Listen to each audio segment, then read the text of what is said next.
Hello সবাইকে, স্বাগতম খুলনা ইউনিভার্সিটির কোশ্চেন ব্যাংক সলভ ক্লাসে।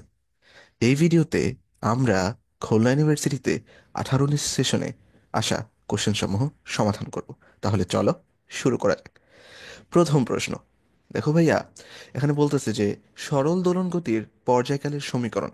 সো আমরা জানি যে সরল দোলন গতির যে পর্যায়কাল, এটার একটা সাধারণ একটা সূত্র আছে, সেটা হচ্ছে T is equal to 2 pi root over L divided by G.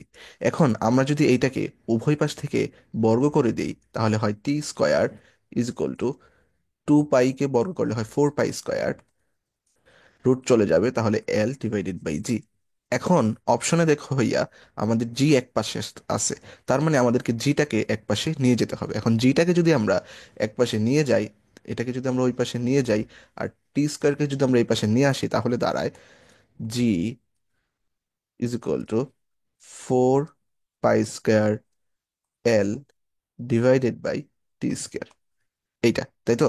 So এইটা কোথায় আছে দেখো ভাইয়া, যদি তুমি মিলাও দেখবা যে এক নাম্বার যেটা, এটাতে আছে কি G is equal to 4 pi square L divided by T square, তাহলে অ্যান্সার হবে এ।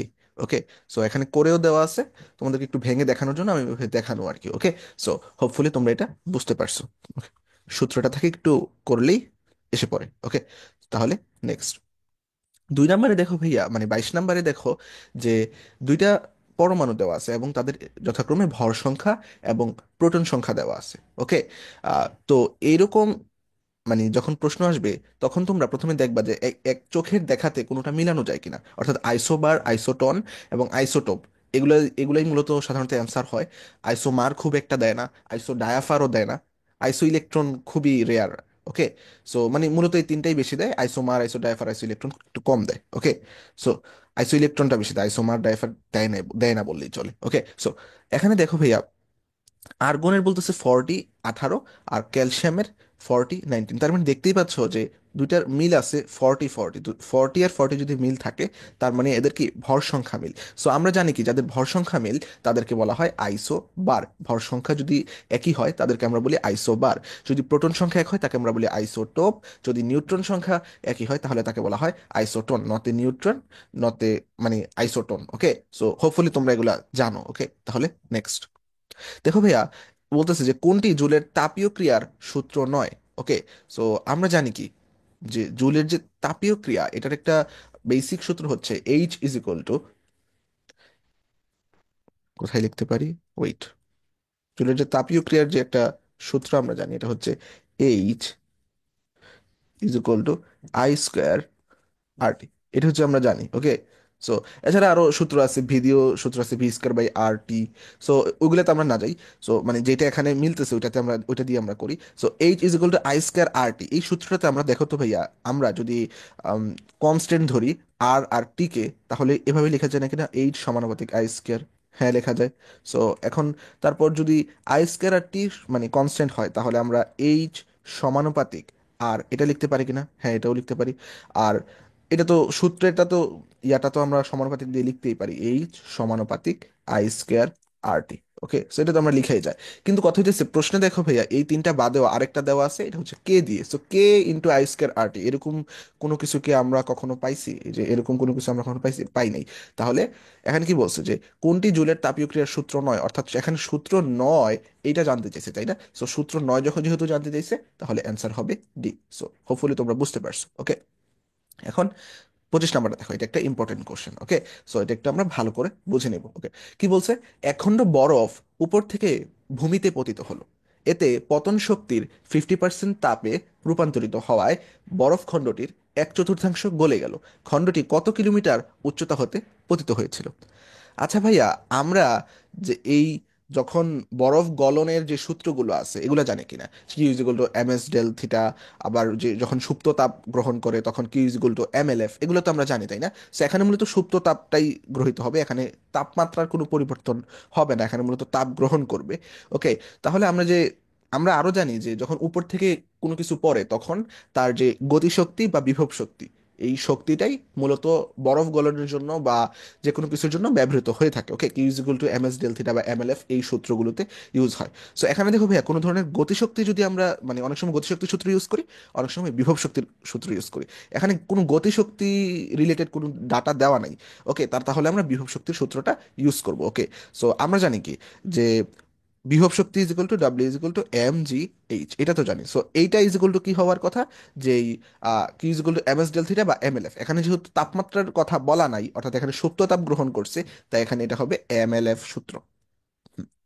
এখন দেখবে এখানে কিছু কন্ডিশন দেওয়া থাকবে most of the time. Okay, so এখানে দেখো যে কন্ডিশন দেওয়া আছে যে উপর থেকে যখন মাটিতে পড়ছে তখন 50% তাপে রূপান্তরিত হয়েছে। 50% যদি তাপে রূপান্তরিত হয়, তাহলে আমরা এটার সাথে 50/100 দেবো, কারণ পার্সেন্টকে আমরা ভেঙে ফেলবো। ওকে, 50/100।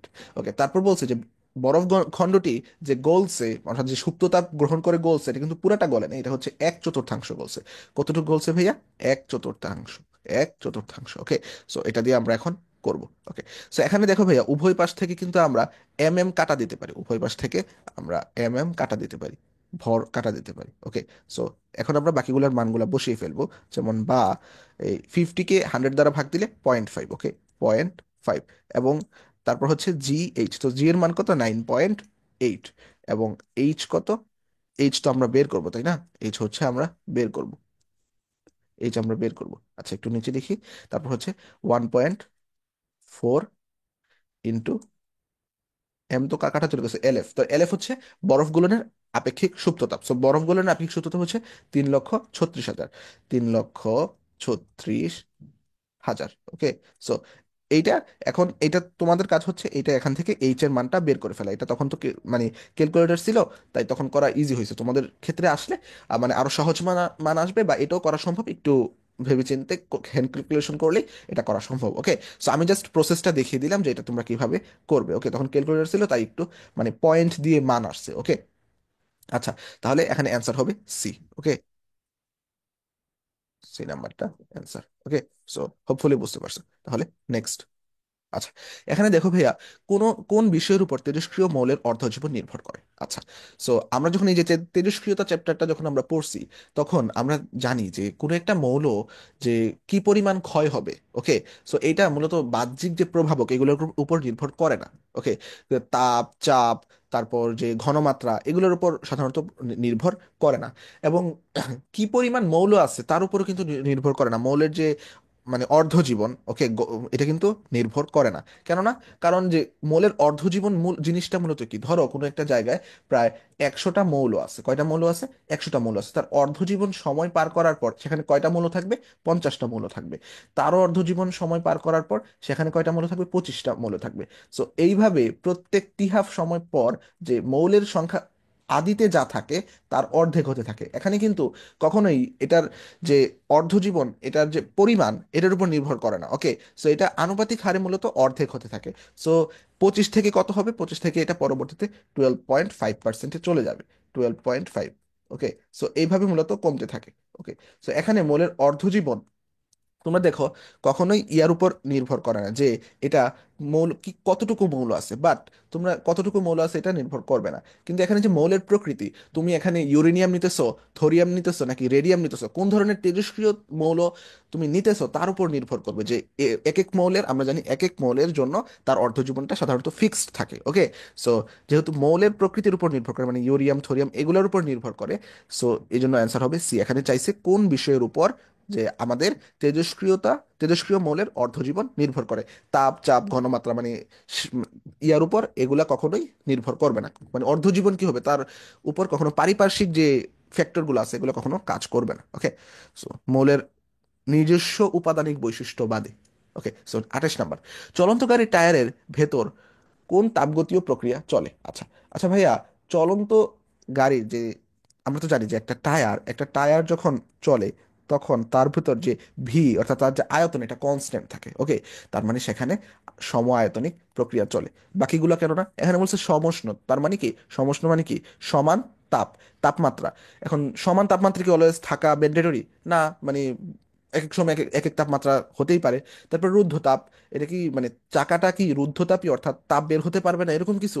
না, তাপ তো বের হতে পারেই, রুদ্ধতাপীয় না।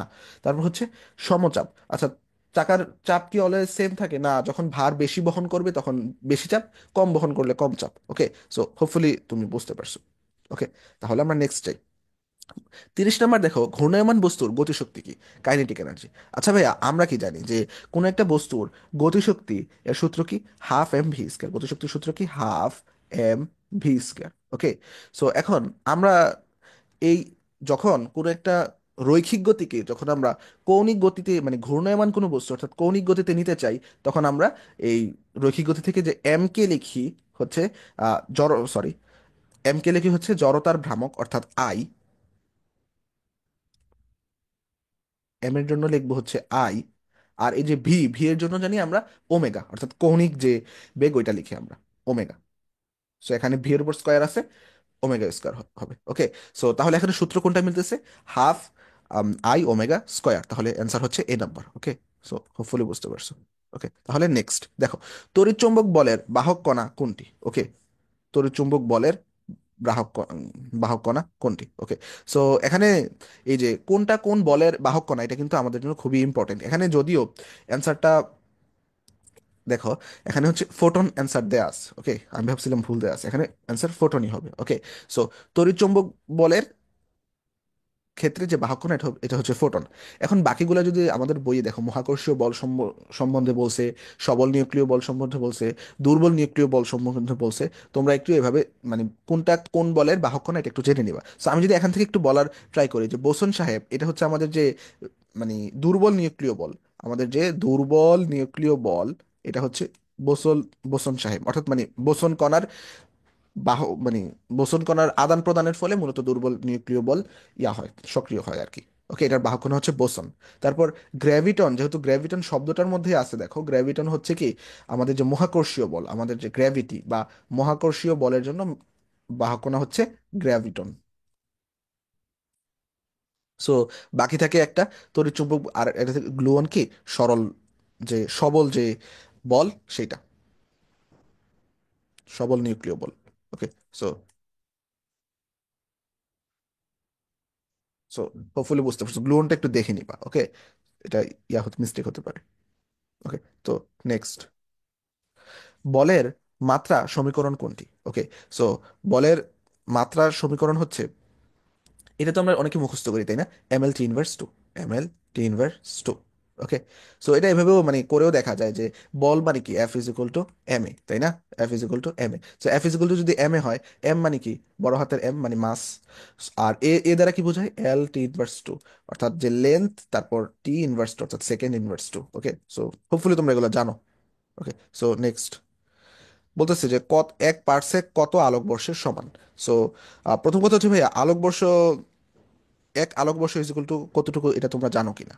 ওকে, সো আমরা জানি যে 1 light year, 1 light year is equal to 9.46 into 10⁻15 metre. Okay, এটাকে যদি আমরা কিলোমিটারে নেই তাহলে হবে 9.46 into 10⁻12 kilometre. Okay, so hopefully এগুলো তোমরা জানো। এখন আমাদের এই যে পার্সেক, এটা পার্সেক হচ্ছে আমাদের আলোকবর্ষ থেকেও বড় একক। ওকে, মনে রাখবা, পার্সেক আলোকবর্ষ থেকেও বড় একক। এখন মনে রাখবা যে 3.26 light year is equal to, wait, 3 point কি হলো, wait some second, sorry, 3.26 light year is equal to 1 parsec, 1 parsec. Okay, so parsec হচ্ছে লাইট ইয়ার থেকেও বড়, আর 1 পার্সেক ইজ কি 3.26 লাইট ইয়ার, 1 পার্সেক ইজ কি 3.26 লাইট ইয়ার। আর তাহলে আর লাইট ইয়ারের ইয়াটাও আমরা জেনে নিব যে 9.46 ইন্টু 10⁻15 মিটার এবং 9.46 ইন্টু 10⁻12 মিটার। সো হোপফুলি তোমরা এগুলো জানো। ওকে, সো 3.26। আমি একটু ভেঙে দেখানোর ট্রাই করতেছি, তোমরা যাদের বেসিক অনেক বেশি ক্লিয়ার তারা কি করবা, একটু দ্রুত যাওয়ার মানে স্পিডটা বাড়িয়ে দেখবা ভিডিও। ওকে, সো নেক্সট আসো 37 নাম্বার, তড়িৎ ক্ষেত্রের মান নির্ণয় করা যায়। আচ্ছা, তড়িৎ ক্ষেত্রের মান নির্ণয়ের জন্য আমরা কখনোই দেখবা না যে আমরা যে ইয়ার সূত্র, অ্যাম্পিয়ারের সূত্র আমরা ইউজ করি না, ওকে, আমরা কুলম্বের সূত্র এবং গাউসের সূত্র যেটা আছে এটা ইউজ করি, ওকে। সো এটা আমরা ইউজ করি না, সো আমরা কি ইউজ করি? কুলম্বের সূত্র এবং গাউসের সূত্র, অর্থাৎ 1 ও 3 হবে অ্যান্সার, ওকে। এরপর দেখো, মঙ্গল গ্রহের পৃষ্ঠের কোনো মুক্তিবেগ কত? আচ্ছা, তোমরা কি জানো যে পৃথিবীর মুক্তিবেগ কত? পৃথিবীর মুক্তিবেগ হচ্ছে 11.2 কিলোমিটার পার সেকেন্ড, ওকে। সো পৃথিবীর মুক্তিবেগ হচ্ছে এই যে 11.2, আর 11.2 কিলোমিটার, ওকে। সো এটা কি পৃথিবীর। আর মঙ্গল গ্রহের যে মুক্তিবেগ এটা পৃথিবী হতেও কম হবে। এটা কত হবে ভাই? এটা মুখস্থ রাখবা, 4.77 কিলোমিটার পার সেকেন্ড, ওকে। 4.77। আর পৃথিবীর যে মুক্তিবেগ এটাকে যদি আমরা ইয়াতে নিই, মাইলে নিই, এটা হবে 7 কিলোমিটার, এটা সরি 7 মাইল, 7 মাইল এটা হবে পৃথিবীরটা, ওকে। সো হোপফুলি তোমরা এগুলা জানো, ওকে। আচ্ছা, তারপর হচ্ছে সর্বাপেক্ষা স্থিতিস্থাপক কোনটি? সো এটা অনেকে মানে ভুল করে বা ই করে যে হয়তোবা এখানে সর্বাপেক্ষা সর্বাপেক্ষা স্থিতিস্থাপক বস্তু কি হবে? লোহা হবে, কিন্তু না ভাইয়া, সর্বাপেক্ষা স্থিতিস্থাপক বস্তু হচ্ছে কোয়ার্টজ আমাদের। কোয়ার্টজ হচ্ছে সর্বাপেক্ষা স্থিতিস্থাপক বস্তু, ওকে। আচ্ছা, এখন দেখো ভাই, একটি সামান্তরিকের কর্ণ দুইটি যথাক্রমে এ একটা ভেক্টর দেওয়া আছে, বি একটা ভেক্টর দেওয়া আছে এবং বলতেছে সামান্তরিকের ক্ষেত্রফল কত, ওকে।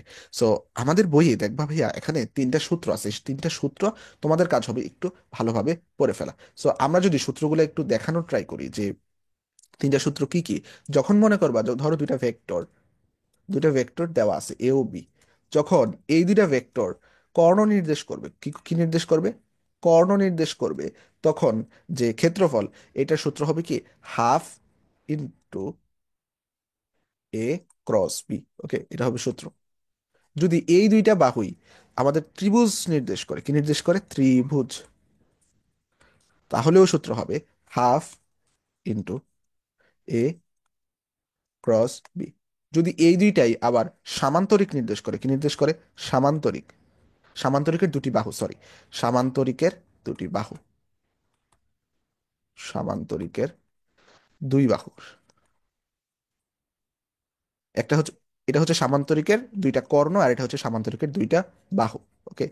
সো এটা যদি নির্দেশ করে, এটা হবে হাফ, সরি হাফ হবে না, সামান্তরিকের ক্ষেত্রে হাফ হবে না, সামান্তরিকের ক্ষেত্রে শুধুমাত্র এ ক্রস বি, ওকে। এ ক্রস বি, এ ক্রস বি, উপরে তো ভেক্টর চিহ্ন থাকবেই, ওকে। সো এগুলো হচ্ছে সূত্র। সো এখন আমরা দেখে নিব যে এখানে মূলত কি চাইছে, ওকে। সো দেখো ভাইয়া, যে একটি সামান্তরিকের কর্ণ দুটি যথাক্রমে এটা মানে এ একটা দেওয়া আছে, বি একটা দেওয়া আছে, সামান্তরিকের ক্ষেত্রফল কত? সো এখানে এ ক্রস বি, মানে যেহেতু কর্ণ দেওয়া আছে সেহেতু আমরা হাফের সূত্র ইউজ করব। এখানে মূলত সূত্রটা মনে থাকলে অঙ্ক করে ফেলা যায়। যেহেতু কর্ণ দেওয়া আছে সেহেতু আমরা হাফের সূত্রটা ইউজ করব। তারপর দেখো যে আমরা এ ক্রস বি তো আমরা সবাই মোটামুটি আমরা পারি, এখানে নির্ণয় করছে, আমরা নির্ণয় করে এটা করে ফেলবো, ওকে। সো মানে কিভাবে নির্ণয় যে করে একটু যদি ইয়া করি, যে এভাবে ভাবে ই করে যে আইটার ইয়াটা বাদ দেয়, কোনাকুনি গুণ করে, কোনাকুনি গুণ করে, তারপর একইভাবে যে দুই নাম্বারটা একটাকে স্টেবল ধরে আর বাকি দুইটা দিয়ে দুইটা কোনাকুনি গুণ করে, ওকে। সো হোপফুলি তোমরা এগুলো জানো, আমি আর এটা দেখাইলাম না, তোমরা এখান থেকে দেখে নিবা, ওকে। সো কিভাবে হইলো। সো মানে এটা বের করার পর, নির্ণায়কের মানটা বের করার পর আমরা কি করি? এটার যে মানে ইয়া মানটা বের করি, অর্থাৎ -10 জে এবং -5 কে, এটার মানটা বের করি, মানটা বের, এই যে মানটা বের করছি, এখানে তো কিন্তু মান চাইছে, ওকে। মান বের করতে বলছে, সো মানটা দিয়ে হাফ গুণ করলে যা আসে তাই। এখন তখন তো ক্যালকুলেটর ছিল, তখন মানে এই মানটা বের করা সহজ হয়েছে, একেবারে অ্যাকুরেট ভাবে মানটা বের করা সহজ হয়েছে, ওকে। সো হোপফুলি তোমরা এগুলা জানো, জাস্ট প্রসেসটা দেখাই দিলাম, ওকে। সো এটা হবে 5.559। বাসায় কিন্তু এগুলা মানে করে দেখবা নিচে, ওকে, না হলে কিন্তু পরীক্ষায় পারবা না, ওকে। সো এখন নেক্সট, কত কেলভিন তাপমাত্রার অর্ধপরিবাহী অন্তরক হিসেবে কাজ করে, ওকে। সো আমরা একটা চার্ট মানে একটা গ্রাফ তোমরা দেখছো কিনা ভাইয়া, যে কোনো একটা পদার্থ, যে এরকম ভাবে যে, দেখো ভাইয়া, যদি দেখানো ট্রাই করি, যে এই জায়গায় এই বিন্দুতে এটা দিয়া থাকে কত? 0 কেলভিন বা -273 ডিগ্রি সেলসিয়াস, ওকে। সো 0 কেলভিন বা -273 ডিগ্রি সেলসিয়াস এই বরাবর আমাদের আয়তন নির্দেশ হয়, তাহলে এই 0 ডিগ্রি বা -273 ডিগ্রি সেলসিয়াস তাপমাত্রা কি হয়? 0 কেলভিন বা -273 ডিগ্রি সেলসিয়াস সকল গ্যাসের আয়তন শূন্য হয়, সকল গ্যাসের আয়তন শূন্য হয়, ওকে, সো এখানে বলছে কত কেলভিন তাপমাত্রায় অর্ধপরিবাহী অন্তরক হিসেবে কাজ করে। ওকে, কত অর্ধপরিবাহী অন্তরক হিসেবে কাজ করে যখন কোন একটা মানে সকল গ্যাসের আয়তন যখন শূন্য, তখন এটা মূলত কোনো ধরনের মানে সকল অন্তরক হিসেবেই কাজ করবে। কেন? কারণ তার তো বিদ্যুৎ পরিবহন করার কোনো প্রশ্নই আসে না, কারণ তাপমাত্রা এত কমে গেছে। ওকে, সো এটা হবে কি, কত কেলভিন চাইছে, এখানে কিন্তু ডিগ্রি সেলসিয়াস চাই নাই। ডিগ্রি সেলসিয়াস চাইলে এ নাম্বার অ্যান্সার হতো। ওকে, ডিগ্রি সেলসিয়াস চাইলে এ নাম্বার অ্যান্সার হতো, কিন্তু যেহেতু কেলভিন চাইছে, এটা হচ্ছে 0 কেলভিন বা -273 ডিগ্রি সেলসিয়াস। ওকে, অ্যান্সার হবে বি। সো হোপফুলি তোমরা এগুলো জানো। আচ্ছা, এখানে কিছু এক্সট্রা সিলেবাস থেকে, তখন তো মানে 18-19 সেশন তো, সো এক্সট্রা সিলেবাস তখন ছিল ইয়ার মধ্যে, তাই এক্সট্রা সিলেবাস থেকে এসেছে। সো এবার যেহেতু শর্ট সিলেবাস, তাই তোমাদের এগুলো খুব একটা দেখার দরকার নেই। তাও যদি যেগুলো আসছে এগুলো একটু দেখে নিই, যে অর্ধসুর এর সুরানুপাত কোনটি, এটা হচ্ছে 16:15। ওকে, এগুলো অত দরকার নেই, জাস্ট একটু দেখে রাখলে আর কি। চৌম্বক ক্ষেত্রে গতিশীল আধানের উপর বলের ক্ষেত্রে কোনটি সঠিক? ওকে, সো চৌম্বক ক্ষেত্রের মানের সমানুপাতিক, মানে গতিশীল আধানের ক্ষেত্রে তা চৌম্বক ক্ষেত্রে কিসের সমানুপাতিক? মানের সমানুপাতিক। এগুলো আর আলাদা করে আমি দেখাইলাম না। ওকে, সেগুলো খুব একটা ইম্পর্টেন্ট না। তারপর হচ্ছে লেঞ্জ এর সূত্র দ্বারা কি নির্ণয় করা যায়? ওকে, সে আবিষ্ট তড়িৎ প্রবাহের দিক, এটা বাহির বাহির থেকে আসছে, মানে শর্ট সিলেবাসের বাহির থেকে আসছে। সেটা হবে কি, আবিষ্ট তড়িৎ প্রবাহের দিক। অপটিক্যাল টেলিস্কোপ বস্তুর প্রতিবিম্ব হয় কিরকম? অত্যন্ত বিবর্তিত। অপটিক্যাল টেলিস্কোপে বস্তুর, মানে যখন আমরা টেলিস্কোপে দেখি, তখন তো বস্তুর ইয়া কি হবে, একটু বিবর্তিতই দেখা যাবে, তাই না? একটু বিবর্তিত দেখা যাবে। সো শর্ট সিলেবাসের বাইরের গুলো অত খুব একটা দেখার দরকার নেই। তোমরা মূলত যে শর্ট সিলেবাসের ভিতরে যেগুলো আছে, এগুলো একটু ব্যাখ্যা সহকারে দেখার ট্রাই করবা। ওকে, সো নেক্সট। ওকে, সো এখানে দেখো যে ভাইয়া, রান্নার কাজে সিলিন্ডারে কোনটি ব্যবহৃত হয়? রান্নার কাজে, আচ্ছা এর আগে একটু উপরে একটা আছে, এটা একটু দেখে নিই। আর শর্ট সিলেবাসের বাইরে হলেও এটা তোমরা সূত্রটা দেখে রাখতে পারো, যে T = U sin α/G। So এটা শর্ট সিলেবাসের বাইরে হলেও কিন্তু অনেক ক্ষেত্রে এই গতির যে চ্যাপ্টারটা, এটা কিন্তু একটি ইম্পর্টেন্ট। ওকে, মানে গতিবিদ্যার যে চ্যাপ্টারটা, এটা কিন্তু ইম্পর্টেন্ট। ওকে, সেখানে বলছে একটি বস্তুকে 40 মিটার পার সেকেন্ড বেগে আনুভূমিকের সাথে 60 ডিগ্রি কোণে নিক্ষেপ করা হলো।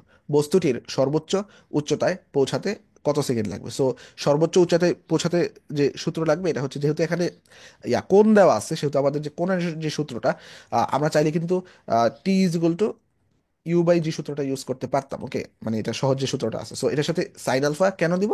কারণ হচ্ছে এখানে কোণের মান দেওয়া আছে, তো এখানে করেই দেওয়া আছে যে T = U sin α। সাইন সাইনের মান, আলফার মান কত? 60 ডিগ্রি। আর ইউর মান কত? 40 মিটার পার সেকেন্ড। আর জি এর মান বসিয়ে তারপর ক্যালকুলেটর ধরে করে ফেলা গেছে। ওকে, সো বললাম না, মানে জাস্ট নিয়মটা দেখে রাখা। পরীক্ষায় তো মানে এরকম ডাটা দিয়ে তুমি তো করতে পারবা না, সো এই জন্যই বলছি যে ম্যাথগুলো একটু জাস্ট নিয়মটা দেখে রাখবা, এবং হ্যান্ড ক্যালকুলেশন যেগুলো করা যায় জাস্ট সেগুলো করবা। ওকে, সো এখন আসো, রান্নার কাজে সিলিন্ডারে কোনটি ব্যবহৃত হয়? ওকে, সো সিলিন্ডারে আমরা জানি যে প্রোপেন ও বিউটেন ব্যবহৃত হয়। কি ব্যবহৃত হয়? প্রোপেন ও বিউটেন। ওকে, সো এখানে দেখো, অ্যান্সার দেওয়া আছে মিথেন। ভাইয়া না, মিথেন হবে না কখনো। রান্নার কাজে আমরা ব্যবহার করি কি, প্রোপেন ও বিউটেন। ওকে, প্রোপান ও বিউটেন, এখানে একটু ভুল দেওয়া আছে। ওকে, সো নেক্সট, কোন গ্রুপে কোন গ্রুপের মৌল প্রশম অক্সাইড উৎপন্ন করতে পারে? আচ্ছা, এখানে ভাইয়া অক্সাইড কোনগুলো, এগুলো কিন্তু আমাদের অনেক ইম্পর্টেন্ট, যে কোনটা প্রশম অক্সাইড, কোনটা ক্ষারীয় অক্সাইড, কোনটা অম্লীয় অক্সাইড, কোনটা উভধর্মী অক্সাইড, এগুলো একটু আমাদের ইম্পর্টেন্ট। তো আমি যদি একটু বলার ট্রাই করি যে কোনটা অম্লীয় অক্সাইড ভাইয়া, সো আমরা জানি যে অম্লীয় অক্সাইড যেগুলা, এগুলা সাধারণত কি, মানে অধাতু হয়। অধাতুর অক্সাইড অম্লীয় অক্সাইড। তাহলে ক্ষারীয় অক্সাইড কোনগুলা? ধাতুর অক্সাইড, ক্ষারীয় অক্সাইড। হোপফুলি তোমরা এগুলো জানো। তারপর প্রসব অক্সাইড বা নিরপেক্ষ অক্সাইড আছে। তারপর উভধর্মী অক্সাইড আছে।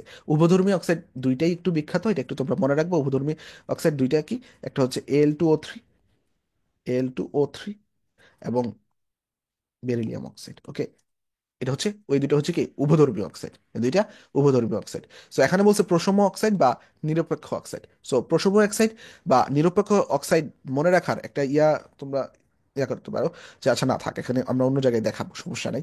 যে মানে নাইট্রাস অক্সাইড, তারপর কার্বন মনোক্সাইড, এগুলো হচ্ছে কি প্রশম অক্সাইড। ওকে, এবং পানি, এগুলো হচ্ছে কি প্রশম অক্সাইড বা নিরপেক্ষ অক্সাইড। ওকে, সো এটা আমি পরে দেখাবো, বাট এখানে যেটা চাইছে যে কোন গ্রুপের মৌল, মূলত কোন গ্রুপের মৌল হচ্ছে কি প্রসব অক্সাইড, এটা হচ্ছে কি 13 ও 14 নম্বর গ্রুপের মৌল কি প্রসব অক্সাইড, এটা মনে রাখবা। 13 ও 14 তোমরা হয়তো বা মিলাতে যাবা, মানে সবগুলা প্রসব অক্সাইড কিনা, না ভাই ভাইয়া, ওভাবে হয় না। এটা মূলত ইন জেনারেল 13 ও 14 নম্বর গ্রুপের মৌলগুলো হচ্ছে কি প্রসব অক্সাইড। ওকে, সো এটা মনে রাখবা। সো এখানে দেখো যে হাইড্রোজেন পরমাণুতে চতুর্থ কক্ষপথের ব্যাসার্ধ 8.5 × 10⁻⁰ কক্ষপথের ইলেকট্রনের গতিবেগ কত। সো এখানে তুমি দেখো যে একটা ম্যাথ দিচ্ছে, সো এটা কখনোই তোমার হাতে ক্যালকুলেশন করা অনেক বেশ কঠিন হবে। সো এটা হাতে ক্যালকুলেশন মানে ক্ষেত্রে আসার চান্স খুবই কম, মানে আসবে না বললেই চলে।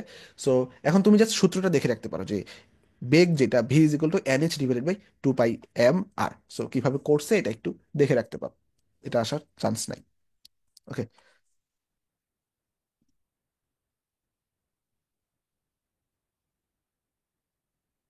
আচ্ছা, এরপর দেখো জুস সংরক্ষণে আমাদের নিচের কোনটি ব্যবহৃত হয়। সো আচ্ছা, তোমরা এখানে জানো তো ভাইয়া যে জুস সংরক্ষণে আমরা যে পটাশিয়াম মেটা ডাইসালফাইড এটা ব্যবহার করি। এটা না জান না না থাকলে মুখস্থ করবা।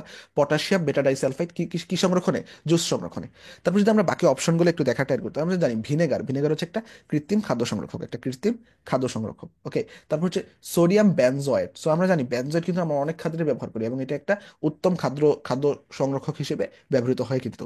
Sodium benzoate, sodium benzoate. এছাড়া সালফার ডাইঅক্সাইডও খাদ্য সংরক্ষণের জন্য ব্যবহার হয়ে থাকে। ওকে। So next. সো কোনটা কিসের খাদ্য সংরক্ষক, এগুলো একটু তোমাদের দেখতে হবে। ওকে। সো মানে বই কিন্তু খুব সুন্দরভাবে দেওয়া আছে। ওকে। কোনটা অ্যান্টিমাইক্রোবিয়াল, তারপর কোনটা হচ্ছে প্রাকৃতিক খাদ্য সংরক্ষক, এগুলা দেখতে হবে। আর কোনটা কিলেটিং এজেন্ট, ইডিটিএ। ওকে। সো এরপর দেখো রুবিডিয়াম ও সিজিয়াম পরমাণু পরমাণু দ্বয়ের আয়নিক শক্তি যথাক্রমে 403 কিলো জুল পার মোল এবং 376 কিলো জুল পার মোল। সো রুবিডিয়ামের তুলনায় সিজিয়ামের পারমাণবিক বেশ কত। ওকে। সো এটা এখানে ইয়া না দেওয়া থাকলেও আমরা ই করি, জানি। সো আমরা যদি একটু পর্যায় সারণীটা দেখি যে আম, এটা হচ্ছে প্রথম যে গ্রুপটা আছে এটার, যে লিথিয়াম। সো আমরা এভাবে পড়তে পারি যে লিনা কে, রুবিনা, ছেচিয়া, ফেলিলো বা ফ্রান্সিয়াম। ওকে, ফ্রান্সিয়াম একটু কম পাওয়া যায়, সিজিয়াম পর্যন্তই আসে। ওকে। সো প্রকৃতিতে কম আর কি। সো রুবিডিয়াম এবং সিজিয়াম দুইটার ইয়া দেওয়া আছে। সো আমরা জানি কি ভাইয়া যে যখন কোনো কিছু উপর থেকে যখন নিচে যায়, উপর থেকে নিচে গেলে উপর থেকে নিচে গেলে আকার কি বৃদ্ধি পায়। উপর থেকে নিচে গেলে আকার বৃদ্ধি পায়, আকার আকার বাড়ে। ওকে। সো আকার যদি বাড়ে, সো আকার বাড়লে এখানে আমাদের চাইছে কি? Wait, এর পারমাণবিক বেশ। ওকে। সো এর পারমাণবিক বেশ তো উপর থেকে যদি নিচে যায়, তাহলে নিশ্চয়ই পারমাণবিক বেশ বেশি হবে কার? এই সিজিএমের। উপর থেকে নিচে গেলে একটা করে শেল সংখ্যা বাড়তেছে না, একটা করে প্রত্যেকটার ক্ষেত্রে একটা করে শেল সংখ্যা বাড়তেছে না, প্রত্যেকটার ক্ষেত্রে একটা করে শেল সংখ্যা বাড়তেছে। যদি বাড়েই, তাহলে এখানে বেশ কার বেশি হবে? সিজিএমের। সিজিএমের, তাহলে অ্যান্সার হবে সিজিএমের। ওকে। Wait, এখানে বলছে রুবিডিয়ামের তুলনায় সিজিয়ামের পারমাণবিক বেশ কত। সো পারমাণবিক বেশ অবশ্যই কি হবে? বেশি হবে। এটা যদি আমাদের আয়নীকরণ শক্তি বেশি নাও দেওয়া থাকে, তাও কিন্তু এটা এভাবে বের করা যায়। এখন আমি যেটা, যেই কারণে এটা দেখানোর ট্রাই করতেছি, সেটা হচ্ছে আরো এখানে কিন্তু কিছু কোশ্চেন সচরাচর এসে থাকে যে উপর থেকে নিচে গেলে আকার বাড়ে, বাট বাম থেকে ডানে গেলে আকার কমে, বাম থেকে ডানে গেলে আকার কমে, আকার কি কমে। এখন ভাইয়া একটা গুরুত্বপূর্ণ জিনিস সবসময় মনে রাখবা যে আমাদের পারমাণবিক ব্যাসার্ধ, যে আমাদের পারমাণবিক ব্যাসার্ধের সাথে আমাদের যে আয়িতের সম্পর্ক আছে, আয়িত অর্থাৎ আয়নীকরণ শক্তি, ইলেকট্রন আসক্তি এবং তড়িৎ ঋণাত্মকতা, এই তিনজনের আমাদের সম্পর্ক ঋণাত্মক। পারমাণবিক ব্যাসার্ধের সাথে আয়িত অর্থাৎ আয়নীকরণ শক্তি, ইলেকট্রন আসক্তি এবং তড়িৎ ঋণাত্মকতার সম্পর্ক ঋণাত্মক। অর্থাৎ পারমাণবিক শক্তি যার বেশি, সরি, পারমাণবিক ব্যাসার্ধ যার বেশি, তার আয়নীকরণ শক্তি কম, ইলেকট্রন আসক্তি কম, তড়িৎ ঋণাত্মকতা কম। ওকে। সো এখানেও তোমরা যদি প্রশ্নটাও যদি খেয়াল করো, যে এখানে আকার বাড়ছে, আর তার মানে যার আকার বেশি তার পারমাণবিক, যার আকার বেশি তার কি হবে? পারমাণবিক, সরি, যার আয়নীকরণ শক্তি বেশি তার পারমাণবিক বেশ কি হবে? কম হবে। মানে উল্টা আর কি, ভাইস ভার্সা। ওকে। এটা vice versa. Okay. So hopefully তোমরা এগুলো জানো। তাও আমি একটু দেখিয়ে দেওয়ার ট্রাই করতেছি। মানে খুব সহজ প্রশ্নই আসছে খুলনা ইউনিভার্সিটি। যে 0.02 মোল পার লিটার মাত্রার এসিটিক অ্যাসিডের 50% বিয়োজিত হলে ওই দ্রবণটির পিএইচ কত হবে। আচ্ছা। সো ভাইয়া তো দেখো ভাই, এখানে যে আমরা জানি যে হাইড্রোজেনের ঘনমাত্রা ইজ ইকুয়াল টু √/kS, এটা হচ্ছে সূত্র। ওকে, তোমরা জানো হোপফুলি। মানে বেইজ হলে কে, মানে KBC, √/KBC এরকম হইতো। ওকে, এটা যেহেতু এসি মানে হাইড্রোজেন প্লাস, যেহেতু এটা তো এসিডি হবে। সো দেখো এখানে 1.8 × 10⁻⁵ মানে মান বসাইছে, জাস্ট কে এর মান বসাইছে, কে দেওয়া আছে, তারপর যে মানে কনসেন্ট্রেট মানে ঘনমাত্রা, এটা দেখো কনসেন্ট্রেশন 0.02 এটা দেওয়া আছে। সো এখন যদি তোমরা, এটা কিন্তু খুব সহজে করে ফেলা যায়, মানে এটা হাতে হাতে কিন্তু করে ফেলা যায়। ওকে, সরি ওয়েট, না এটা একটু হাতে করতে একটু বেশ কষ্ট হবে, কারণ 18 দেওয়া আছে বুঝছো, এবং মানগুলা সব পয়েন্টে দেওয়া আছে। ওকে, সো এটা হাতে করা একটু মুশকিল। সো তখন তো ক্যালকুলেটর ছিল, তখন এই মানটা করে ফেলা সহজ হয়েছে। এখন যখন 6 × 10⁻⁴ তোমাদের আসলে, এই যে সেকেন্ড পার্টটা আসতে পারে, যে 6 × 10⁻⁴ থেকে, ওকে, হাইড্রোজেন আয়নের ঘনমাত্রা দেওয়া থাকতে পারে 6 × 10⁻⁴। সো সেখান থেকে তোমরা যদি পিএইচ নির্ণয় করো, সো পিএইচ নির্ণয়ের সাধারণ রুলসটা সম্ভবত তোমরা জানো, তো আমরা তাও আমি দেখাই দিই। যে এখানে দেখো মাইনাস লগ ইন্টু হাইড্রোজেন আয়নের ঘনমাত্রা, সো আমরা জানি কি, যে is equal two minus log into hydrogen আয়নের ঘনমাত্রা কত দেওয়া আছে, যে 6 × 10⁻⁴ এটা দেওয়া আছে, তাই না? সো এটা যদি দেওয়া থাকে, আমরা কি জানি, পাওয়ারে যেটা থাকে কি থাকে, পাওয়ারে মানে 4, এই পাওয়ারে যেটা থাকে এটা আগে আসবে, এবং পাওয়ারে যেটা এটা আগে আসার পর, এবং মাইনাস হবে, মাইনাস কি হবে, এই যে আগে যেটা থাকবে 6 লগ 6, লগ 6, এটা কি হবে, মাইনাস হবে। ওকে, সো হোপফুলি তোমরা এগুলো জানো। এখন তোমরা লগের যে কয়েকটা মান আছে, এগুলো তোমাদের জানা আছে কিনা খালি। সো আমরা কি জানি, লগ 1 এর মান 0, লগ 2 এর মান 0.3, লগ 3 এর মান 0.5, লগ 4 এর মান 0.6। তো তোমরা এগুলো দেখে নিবা। আর লগ 5 এর মান হচ্ছে 0.7, এবং লগ 6 এর মান 0.8, মানে 0.79 মূলত এটাকে 0.8 ধরা হয়।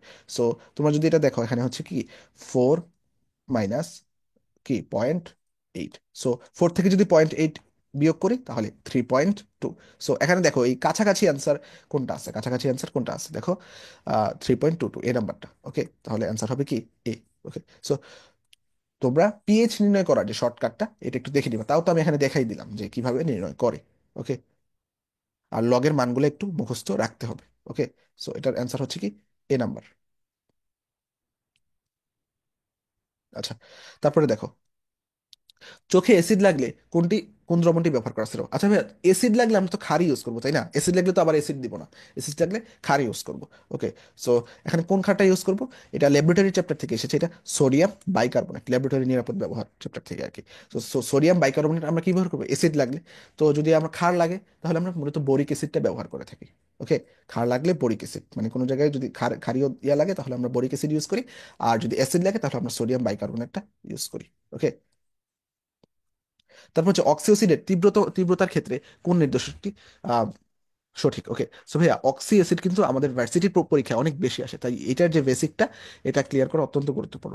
প্রথম কথা, যখন অক্সি অ্যাসিড ভাইয়া দেওয়া থাকবে, তখন তুমি দেখবা যে কেন্দ্রীয় পরমাণুর জারণ মান কার বেশি। আচ্ছা, আমি একটু যদি এখানে একটু লেখার ট্রাই করি, যে ওয়েট সেকেন্ড, প্রথমে কি দেখবো ভাইয়া, যে নাম্বার 1 দেখবো কি, যে কেন্দ্রীয় পরমাণুর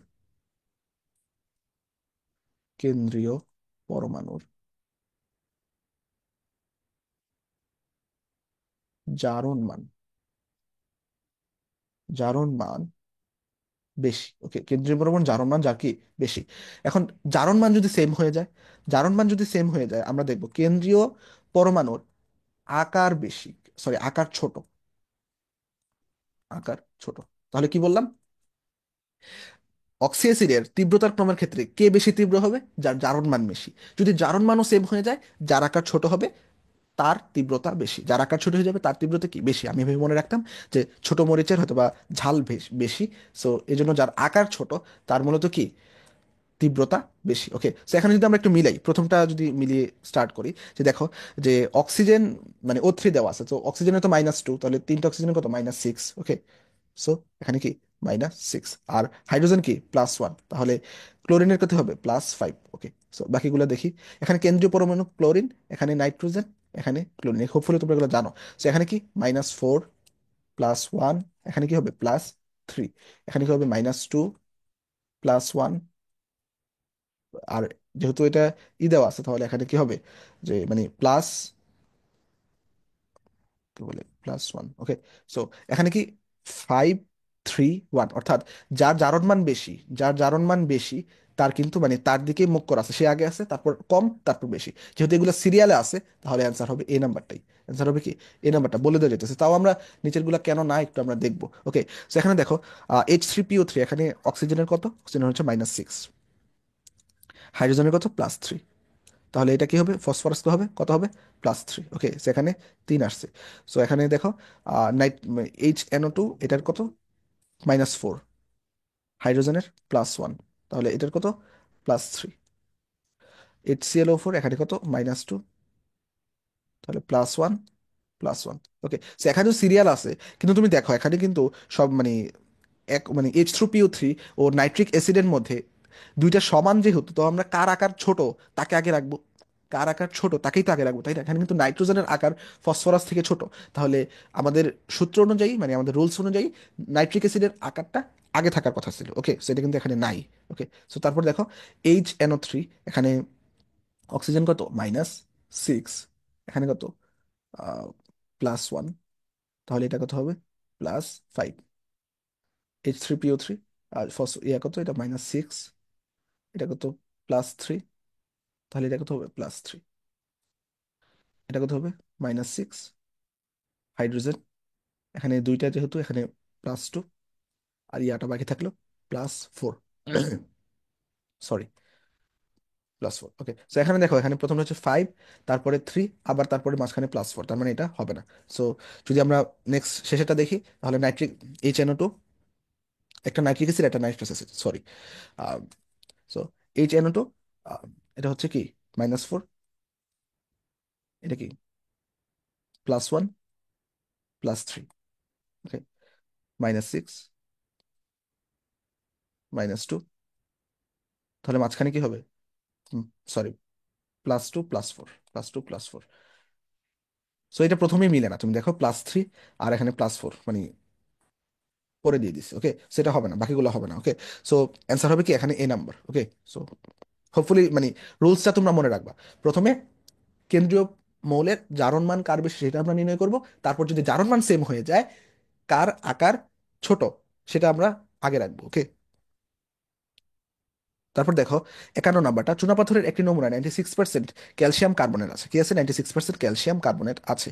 এখন লঘু HCl এ 50 গ্রাম চুনাপাথর দ্রবীভূত করে এসটিপিতে কত লিটার কার্বন ডাই অক্সাইড পাওয়া যাবে। ওকে, সো প্রথম কথা হচ্ছে ভাইয়া, এই ইয়াটা যখন পরীক্ষায় আসবে তখন আমাদেরকে সর্বপ্রথম এটার বিক্রিয়াটা জানতে হবে। এখানে বলছে কি ক্যালসিয়াম কার্বনেটের সাথে আমরা কি ইউজ করছি, HCl ইউজ করছি। ওকে, HCl ইউজ করছি, আমরা জানি এই দুইটা যদি ইউজ হয়, ক্যালসিয়াম কার্বনেটের সাথে HCl ইউজ হলে, সহজ কথা যে ক্যালসিয়াম আছে, ক্যালসিয়ামের সাথে ক্লোরিন চলে যাবে। Okay, so calcium chloride, calcium chloride, যেহেতু ক্লোরিন দুইটা, তাহলে এখানে 2HCl দিতে পারি আমরা। ওকে, সো তারপর যেখানে কার্বন ডাইঅক্সাইড থাকে, আমরা সেখানে জানি কি carbon die oxide, carbonate ion থাকে, সেখানে কার্বন ডাই অক্সাইড প্লাস পানি তৈরি হয়, কার্বন ডাই অক্সাইড প্লাস কি তৈরি হয়, পানি তৈরি হয়। এখন কথা হইতেছে এই যে আমাদের এখানে জানতে চাইছে এসটিপিতে কত লিটার মানে কার্বন ডাইঅক্সাইড পাওয়া যাবে। ওকে, সো কার্বন ডাইঅক্সাইড যদি আমরা বের করতে চাই, এখানে কার্বন ডাইঅক্সাইড যেহেতু 1 মোল, সো কার্বন ডাইঅক্সাইডের এটা দিয়ে আমরা বের করব। সো আমরা কিছু হয়তোবা সূত্র জানি আমরা অলরেডি, যে একটু যদি দেখিয়ে দেওয়ার ট্রাই করি, যে মোল সংখ্যার সূত্র জানি, N = W/M। ওকে, N = W/M। আবার আমরা জানি VSTP = 22.4 লিটার, আর VSATP আর এটা হচ্ছে কি এসটিপি, এটা হচ্ছে 24.789। ওকে, হোপফুলি তোমরা এগুলো জানো। ওকে, সো এই সূত্রগুলো দিয়েই আমরা এগুলা এটা করবো আর কি মূলত। ওকে, সো এখানে করে দেওয়া আছে, এখান থেকে তোমাদেরকে দেখিয়ে দিই। যে প্রথম কথা হচ্ছে এখানে দেখো ভাইয়া, কার্বন ডাই অক্সাইডের কথা বলছে, এবং বলছে কি 150 গ্রাম চুনাপাথর। তার মানে যে আমাদের যে 150 গ্রাম চুনাপাথর যে আছে, আমরা চুনাপাথরের ভর কত, চুনাপাথর মানে calcium, calcium carbonate. So calcium carbonate এর মানে ইয়া হচ্ছে ম্যাস আণবিক ভর 100 গ্রাম, 100 গ্রাম। কারণ কি ক্যালসিয়ামের 40, কার্বনের 12, আর অক্সিজেনের 3 × 48, যোগ করে দেখবা 100 হবে। ওকে, সো 150/100, এটা কিভাবে আসলো? ডাব্লিউ, উপরে নিচে ডাব্লিউ, নিচে কত এম, কারণ এন এর মান জানি, ডাব্লিউ/এম। এখন এই ডাব্লিউ/এম কতটুকু নিছে? 96%। ওকে, তার মানে 96কে যদি 100 দ্বারা ভাগ দিই, 0.96, 0.96। সো এটা বসাইছে। দেন ভি, মানে লিটারে যদি আমরা নেই, তাহলে 22.4 লিটার এসটিপিটা। সো এটা ইয়ে করে যে লিটারটা এক পাশে রাখছে, তারপর ওই পাশে দিয়ে এটা ক্যালকুলেটর দিয়ে করে ফেলছে। ওকে, সো তখন তো ক্যালকুলেটর ছিল, তাই এটা করা সহজ হয়েছে। সো তোমরা এখান থেকে ইয়াটা একটু দেখে দিবা, যে ব্যাখ্যাটা একটু দেখে ম্যাথটা কিন্তু আবার বাসায় করবা। ওকে, তাহলে এটার অ্যান্সার হবে কত? 32.26, 32.26। ওকে, সো আমি ম্যাথগুলো দেখাইতেছি না, কারণ এখানে কিন্তু ক্যালকুলেটর ইউজ করছে। ওকে, 32.26। ওকে, ওয়েট। সো নেক্সট, বিশুদ্ধ পানিতে ইথানল যোগ করলে পিএইচ কত হবে? আচ্ছা, সো বিশুদ্ধ পানিতে যখন ইথানল যোগ করা হবে, তখন কিছু আমরা জানি কি, যখন পানি যোগ করা হবে তখন কিছু পরিমাণ H+ দান করবে, আর যখন H+ দান করবে তখন সেটা অ্যাসিডিক ধর্ম ধর্ম হয়ে যাবে। আর অ্যাসিডিক ধর্ম হইলে সেটা 7 থেকে তার পিএইচ এর মান কমে যাবে। তার মানে অ্যান্সার হবে এ নাম্বারটা, 7 থেকে পিএইচ এর মান কম হবে। সো এখানে বি অ্যান্সার দেওয়া আছে, এটা মূলত একটু ভুল দেওয়া আছে। এটা তোমরা দেখবা যে বুয়েটও এর আগে আসছে, অনেক আগে 10-11-র দিকে আসছে। সো সেখানে অ্যান্সার কিন্তু তোমরা 7ই দেখতে পাবা। ওকে, সো মানে ইথানল পানি যোগ করলে কিছু পরিমাণ, মানে অ্যাসিডিক ধর্ম বৃদ্ধি পাবে, অর্থাৎ সে কিছু পরিমাণ H+ দান করবে। আর যেহেতু H+ দান করবে, সেহেতু কি পিএইচটা অবশ্যই 7 থেকে কম হবে। ওকে, মানে একেবারে অ্যাকুরেট 7 হবে না। ওকে, সো 54, কোনটি ওটস বিক্রিয়ায় অংশগ্রহণ করে না? সো প্রথম কথা হচ্ছে ভাইয়া, উডস বিক্রিয়া কি, এটা আমাদেরকে একটু জানতে হবে। এখন উডস বিক্রিয়া হচ্ছে উচ্চতর অ্যালকেন তৈরির প্রক্রিয়া। উডস বিক্রিয়া হচ্ছে কি, উচ্চতর অ্যালকেন তৈরির প্রক্রিয়া। সো প্রথমত হচ্ছে আমরা যদি কোনো একটা অ্যালকাইল হ্যালাইডকে অবশ্যই আমরা এখানে দুই অনু অ্যালকাইল হ্যালাইড নিব। দুই অনু অ্যালকাইল হ্যালাইডকে যদি আমরা সোডিয়াম ধাতু বা কোনো ধরনের ইয়ার দ্বারা ইয়ে করি, যখন সোডিয়ামই দিই, দুই অনু সোডিয়ামের সাথে যদি আমরা বিক্রিয়া করাই, কিসের কিসের সহায়তায়? মানে ড্রাই ইথার, শুষ্ক ইথার থাকবে সেখানে, শুষ্ক ইথার। ওকে, শুষ্ক ইথারের সহায়তা, তখন কি করে এটা, এই যে 2R X, এখান থেকে যে এক্স যে আছে, এটা সোডিয়ামকে নিয়ে যায়। ওকে, সোডিয়ামকে নিয়ে গিয়ে এখানে আমাদের তৈরি করে 2Na X, হ্যালাইটটা চলে যায়। ওকে, সো আর বাকি থাকে কি 2R। সো এখানে কি করে, এটা মূলত উচ্চতর অ্যালকেন, উচ্চতর অ্যালকেন তৈরি করে। এখন কথা হলো, এই অ্যালকেন তৈরির সময়, এই যে উডস বিক্রিয়া, এই অ্যালকেন তৈরির সময় সাধারণত আমরা 1 ডিগ্রি, সাধারণত আমরা যে 1 ডিগ্রি ও 2 ডিগ্রি অ্যালকাইল হ্যালাইড ইউজ করি, 2 degree alkyl halide, alkyl alkyl halide halide use করি, হ্যালাইড ব্যবহৃত হয়। 3 ডিগ্রিটা কিন্তু ব্যবহৃত হয় না। ওকে, এবং এখানে আরেকটা পয়েন্ট আমরা মনে রাখতে পারি, যে এই যে উডস বিক্রিয়া, এখানে কখনো মিথেন উৎপন্ন হয় না, এখানে কখনো কি হয় না, মিথেন উৎপন্ন হবে না। কারণ এটা অলওয়েজ যে উচ্চতর অ্যালকেনটা হবে, মিথেন তো এক কার্বনের, এক কার্বনের কি হবে কখনো না, 2 কার্বন থেকে হবে। ওকে, সো দিবাই তুমি 1 কার্বন, তো এটা তো 2 কার্বনই হবে, এটা তো আর আবার 1 কার্বন হবে না, তাই না?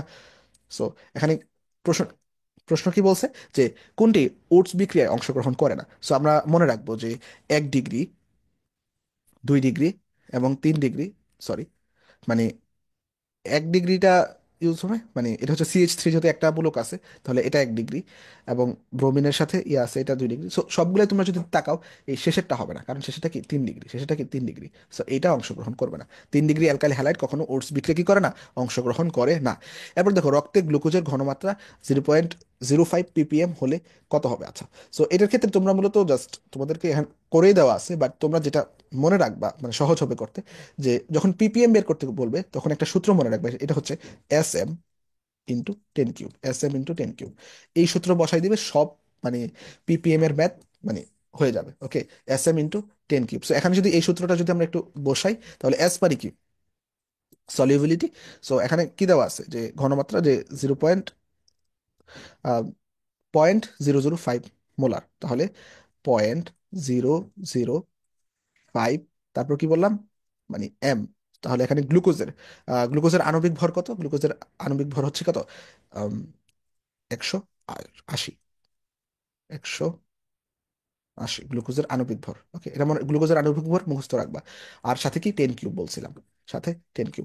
সো এটা খুবই সহজ করা, যে ওয়েট সেকেন্ডস। দেখো এখানে এটাকে কি লেখা যায়, 5 × 10⁻², এটা লেখা যায়। এবং আমরা যদি 10³ আগে নিয়ে আসি এবং 180-কে সাথে রাখি, যে 180কে কিন্তু আমরা 10⁻⁴ বানিয়ে আহ, শূন্যটা, একটা শূন্য কমিয়ে দিতে পারি। ওকে, তার মানে এখানে থাকলো কত, 18। তার মানে যদি আমরা এটাকে লেখা ট্রাই করি, যে 5 × 18 10⁻², আর 10⁻⁴, এটা কত হবে, 10 স্কোয়ার। আর 5 × 18 হবে, 5 × 18 শূন্য, হাতে আছে 4, 5 × 5 আর 4 কত, 9, এবং সাথে কত, 100। ওকে, সো এখন হয়তো বা কোন একটা হয়েছে, ওয়েট, ও সরি ভাই, আমি একটু ভুল করছি, যে এখানে আম, দশমিকের পর 3 ঘর, দশমিকের পর 3 ঘর হলে এখানে 10⁻³ হবে, সরি, এখানে 10⁻³ হলে এখানে হয়ে যাবে 10⁻1, আর 10⁻1 যদি হয় এখানে হবে 90 ppm। ওকে, এটাই ভাবে হবে, সরি ভাইয়া। আচ্ছা, নেক্সট। সো SM × 10³ এই সূত্রটা মনে রাখবো। ওকে, SM × 10³ এই সূত্রটা জাস্ট মনে রাখবা, বাকি অঙ্ক এইভাবেই হয়ে যাবে। ওকে, সো এখানে হচ্ছে 900 ppm। ওকে, সো নেক্সট। দেখো ভাইয়া, নিচের কোনটি সিএফসি এর বিকল্প? সো আমরা জানি কি সিএফসি, এইচসিএফসি এগুলো আমরা একসাথে পড়ছি না? সো ক্লোরোফ্লোরোকার্বন, হাইড্রোক্লোরোফ্লোরোকার্বন, এগুলো তো সব একই টাইপের গ্যাস, তাই না? সো সিএফসি এর বিকল্প কি হবে, হাইড্রোক্লোরোফ্লোরোকার্বন। ওকে, সো জাল টাকা শনাক্তকরণে কোনটি ব্যবহৃত হয়? আমরা সবাই জানি জাল টাকা শনাক্তকরণে ইউভি রে ব্যবহৃত হয়, বা অতিবেগুনি রশ্মি। মূলত জাল টাকা কিভাবে শনাক্ত করে, আমাদের যে জাল টাকার ভিতরে ফসফোর ফ্লোরোসেন্ট ইউজ হয়। ওকে, ফসফোর ফ্লোরোসেন্ট ইউজ হয়, এবং সেই ফসফোরটা কি করে, যখন অতিবেগুনি রশ্মির সান্নিধ্যে আসে তখন আলো নিঃসরিত করে, এবং সেই আলো যখন চোখে পড়ে তখন আমরা মানে যার পড়ে না সেটাই, সেটা হচ্ছে জাল টাকা, আর চোখে পড়লে আমরা সঠিক টাকা নির্বাচন করতে পারি। ওকে, সো আমরা জানি এটা ইউভি রশ্মি বা আম, অতিবেগুনি রশ্মি। ওকে, সো টটোমারিজম প্রদর্শন করে কোন যৌগটি? ওকে, সো আমরা মনে রাখবো যে টটোমারিজম হচ্ছে কি একটা গতিশীল কার্যকরীমূলক সমানতা, এটাও কিন্তু অনেক সময় এমসিকিউতে আসে। টটোমারিজম কি, গতিশীল কার্যকরীমূলক সমানতা।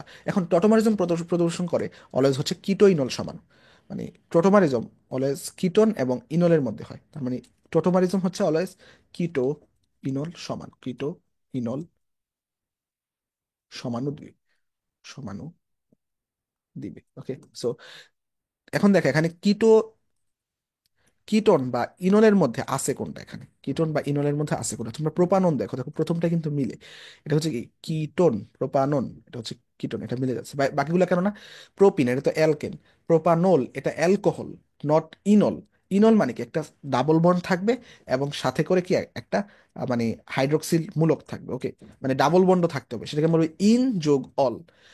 এটা হওয়ার কথা কি প্রোপিন টু অল, এরকমটা হইলে আমরা বলবো যে ইনল। বাট এখানে তো প্রোপানল, তার মানে কি এটা অ্যালকোহল হয়ে গেছে, অ্যালকোহল তো না, আমরা বলছি ইনল। তারপর হচ্ছে কি প্রোপানয়িক অ্যাসিড, মানে ওইক অ্যাসিড, এটা অ্যাসিড হয়ে গেছে। ওকে, তাহলে অ্যান্সার হবে কোনটা, এ। 60 নাম্বার দেখো, গ্লুকোজের স্টেরিও সমাণু সম্ভব কোনটি? এখানে স্টেরিও সমাণুর ক্ষেত্রে একটা সূত্র মনে রাখবো, যে কতটি কোন একটা কতটি স্টেরিও সমাণু সম্ভব, এটা আমরা নির্ণয় করি যে তার যে কাইরাল কার্বনের সংখ্যার উপর নির্ভর করে। এটা সূত্র হচ্ছে 2⁴ n, হচ্ছে কি কাইরাল কার্বন সংখ্যা। গ্লুকোজের কাইরাল কার্বন সংখ্যা হচ্ছে 4টা, গ্লুকোজের কাইরাল কার্বন সংখ্যা কি 4টা। আমরা জানি হয়তো অনেকে, সো 2⁴ মানে কি 16। গ্লুকোজের যেহেতু কাইরাল কার্বন সংখ্যা 4টা, তাই সূত্র অনুযায়ী 2⁴ এর জায়গায় 16, মানে 4 বসাইলে 16 আসে। ওকে, সো অ্যান্সার হবে কি ডি। ওকে, সো এখন দেখো যে শর্ট সিলেবাসের বাহির থেকে কিছু আসছে, এগুলো যদি আমরা জাস্ট একটু দেখে রাখবো, এগুলো অত খুব একটা ইয়ার কথা না, বাট ইম্পর্টেন্ট গুলো আমরা যদি দেখতে চাই, যে এখানে দেখো দাঁতের ক্ষয় রোধে টুথপেস্টের পিএইচ কি হবে, ক্ষারীয় হবে। ওকে, ক্ষারীয় হলে কত হবে, 8.0। তারপর হচ্ছে কি কৃত্রিম রেশন ও রেয়ন উৎপাদনে ব্যবহৃত হয় কি, এটা হচ্ছে H2O2, হাইড্রোজেন পারক্সাইড। ওকে, H2O2। তারপর হচ্ছে কি নিচের কোনটি সেল পরিবেশ বান্ধব, এটা কিন্তু ইম্পর্টেন্ট, মানে বাইরে কেন দিছে সেটা আমি জানি না, বাট এটা কিন্তু ইম্পর্টেন্ট। কোন সেলটি পরিবেশ বান্ধব, আমরা জানি হাইড্রোজেন ফুয়েল সেল পরিবেশ বান্ধব, হাইড্রোজেন ফুয়েল সেল বা ফুয়েল সেল হচ্ছে পরিবেশ বান্ধব। বই থেকে তোমরা এই ফুয়েল সেলের যে মানে জায়গাটা আছে এটা একটু তোমরা পড়বা। ওকে, সো তারপর হচ্ছে সানস্ক্রিন লোশন তৈরিতে কোনটি ব্যবহৃত হয়। সো এটাও মানে খুবই কমন কোশ্চেন, যে সানস্ক্রিন লোশন তৈরিতে কোনটি ব্যবহৃত হয়, সেটা হচ্ছে জিঙ্ক অক্সাইড। জিঙ্ক অক্সাইড আমরা সানস্ক্রিন লোশন তৈরিতে ব্যবহার করি। সো নিচের দুইটা কিন্তু মানে খুবই কমন এবং ইম্পর্টেন্ট। ওকে, আচ্ছা, ওয়েট, এটা করাইছি। নেক্সট। আচ্ছা, এখন বায়োলজির কোশ্চেনগুলো সলভ করবো। আচ্ছা, 101 নম্বর, জীবের প্রতিটি বৈশিষ্ট্য নিয়ন্ত্রণকারী জিন জোড়াকে কি বলে। আচ্ছা, জীবের যে প্রতিটি বৈশিষ্ট্য যে আমাদের নিয়ন্ত্রণ করে, বৈশিষ্ট্য যারা নিয়ন্ত্রণ করে, এরকম জিন জোড়াকে কি বলে? অ্যালিল বলে। জিন জোড়াকে কি বলে? অ্যালিল বলে। আর হোমোজাইগাস কি ভাইয়া? দুইটা জিন যদি একই রকম হয়, একই রকম হলে হোমোজাইগাস। আর হেটারোজাইগাস কি? যদি ভিন্ন রকম হয় তাহলে হেটারোজাইগাস। জেনোটাইপ কি? জিনের স্বাভাবিক বৈশিষ্ট্য, মানে জিনের যে বৈশিষ্ট্য সেটাকে আমরা বলি জিনোটাইপ।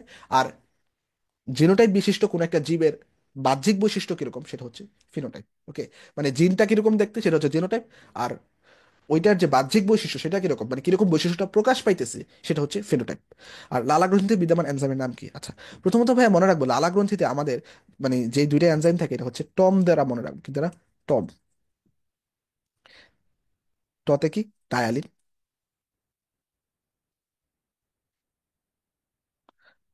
মতে কি? মল্টেস। এই দুইটা হচ্ছে শর্করা পরিপাককারী এনজাইম যা লালাতে থাকে, এটা মনে রাখবো। মানে টতে কিন্তু টায়ালিন, ট্রিপসিন না। ট্রিপসিন কিন্তু আমিষ পরিপাককারী। এই যে ট্রিপসিন, পেপসিন, এগুলো কিন্তু আমিষ পরিপাককারী। আর লাইপেজ কি? হচ্ছে মানে কি বলে, ফ্যাটি অ্যাসিড ও গ্লিসারল তৈরি করে লিপিড, লিপিড পরিপাককারী। সো এখন দেখো ভাইয়া, লালা গ্রন্থি কিন্তু আমাদের মানে সরি, লালা গ্রন্থি থেকে যে এনজাইম নিঃসৃত হয় তার মধ্যে কিন্তু লালা অ্যান্টিব্যাকটেরিয়াল রূপেও কাজ করে। আমাদের যে খাদ্যের যে ইয়াগুলা করতে, সেখানে কিন্তু বাইকার্বন মানে ক্ষারীয় মানে এসিডিক যে ইয়াটা আছে এটাকে ভেঙে ফেলতে, অর্থাৎ ক্ষারীয় পরিবেশ সৃষ্টি করতে কিন্তু বাইকার্বনেটও আম, থাকে আমাদের লালার মধ্যে। এখন আমাদের এই লালা একই সাথে কিন্তু অ্যান্টিব্যাকটেরিয়াল রূপেও কাজ করে। অর্থাৎ লালা আমাদের যে খাদ্যে যে জীবাণুগুলো আছে এগুলোও কিন্তু ধ্বংস করতে সাহায্য করে। আর জীবাণু ধ্বংস করে কে? লাইসোজাইম। আর লালাতে কিন্তু এই লাইসোজাইম এনজাইমও থাকে, লালাতে লাইসোজাইম এনজাইমও আমরা দেখতে পাবো। ওকে, তো এটা মনে রাখবো। ওকে, লালা কিন্তু একটা অ্যান্টিব্যাকটেরিয়াল রূপেও কাজ করে, বেশ ভালো রকমের অ্যান্টিব্যাকটেরিয়াল লালা। 103 বলছে কোষের সুইসাইডাল স্কোয়াড বলা হয় কি? এটা মানে খুবই আহ, সাধারণ কোশ্চেন, যে সুইসাইডাল কজ মানে সবসময় আসে আর কি। সুইসাইডাল কজ বলা হবে কাকে? এটা হচ্ছে লাইসোজোমকে। লাইসোজোমকে আমরা সুইসাইডাল স্কোয়াড বলি। এখন বাকিগুলোর ইয়াগুলো একটু জেনে যাই। যে সেন্ট্রিওল কি থাকবে? প্রাণী কোষে। সেন্ট্রিওল প্রাণী কোষে আমরা জানি যখন কোষ বিভাজন হয় তখন স্পিন্ডল তন্তুর যে উভয় পাশে কি তৈরি হয়? সেন্ট্রিওল তৈরি হয়। ওকে, প্রাণী কোষে হয়, উদ্ভিদ কোষে হয় না। আর ক্রোমোপ্লাস্ট কি? এটা হচ্ছে একটা রঙিন প্লাস্টিড। এটা হচ্ছে কি? একটা রঙিন প্লাস্টিড। সো গোলজি বডি সম্পর্কে অনেকগুলো আছে, যে গোলজি বডিকে বলা হয় কোষের, যদি আমি লেখার ট্রাই করি, ওয়েট,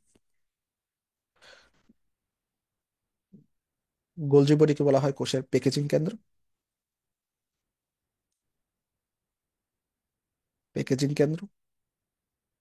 তারপর গোলজি বডির আরো আছে, যে এটা হচ্ছে কার্বোহাইড্রেট ফ্যাক্টরি। কার্বোহাইড্রেট ফ্যাক্টরি, একটু বুঝে নিও। তারপর হচ্ছে গোলজি বডির সম্পর্কে আরো আছে, কার্বোহাইড্রেট ফ্যাক্টরি, প্যাকেজিং কেন্দ্র, আরেকটা মনে আসতেছে না ভাইয়া।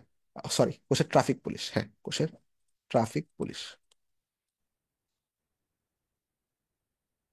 তুমি একটা জিনিস খেয়াল করো, সবগুলো কিন্তু ইংরেজি নাম। গোলজি বডি নামটা কিন্তু আমরা গোলজি বডি ইংরেজিতে লিখি গোলজি বডি। সবটা কিন্তু ইংরেজি মানে গোলজি বডি ইংরেজি নাম, ট্রাফিক পুলিশ ইংরেজি, কার্বোহাইড্রেট ইংরেজি, প্যাকেজিং ইংরেজি। সো যত ইংরেজি নাম সব গোলজি বডি হবে, যত ইংরেজি নাম সব গোলজি বডি হবে। এটা একটু পরীক্ষাতে যাতে মানে পেঁচিয়ে না যায় সেজন্য। ওকে, সো অ্যান্সার হবে এখানে কি? লাইসোজাইম অ্যান্সার হবে। সুইসাইডাল স্কোয়াড কি? লাইসোজাইম বা আত্মঘাতী থলিকা। ওকে, অটোলাইসিস করে। ওকে, সো প্যাকেজিং কেন্দ্র, কার্বোহাইড্রেট ফ্যাক্টরি, ট্রাফিক পুলিশ সবই কি? Golgi body. মানবদেহের কঙ্কাল পেশি কি প্রোটিন দিয়ে গঠিত? আমরা জানি মানে কঙ্কাল পেশিটা হচ্ছে অ্যাক্টিন ও মায়োসিন পেশি দ্বারা গঠিত। এখন মানে মায়ো দ্বারা যেগুলো থাকবে এগুলো পরে রাখবে, এটা পেশির সাথে রিলেটেড কিছু কিছু, মানে কোনো কিছু। সো অ্যাক্টিন ও মায়োসিন কি করে? আমাদের যে পেশি সঞ্চালন বা পেশি তৈরিতে কি করে সহায়তা করে? আমাদের যে কঙ্কাল পেশি তৈরিতে মায়োসিন ভূমিকা রাখে। ওকে, মায়োসিন। আর যে অ্যালবুমিন, এটা একটা প্রোটিন। গ্লোবিউলিন, এটাও প্রোটিন প্রোটিন। সো এগুলো আমরা জানি। ওকে, সো ওয়েট। আচ্ছা, তারপর বলছে যে বায়োটেকনোলজি শব্দটি প্রথম কে ব্যবহার করেন?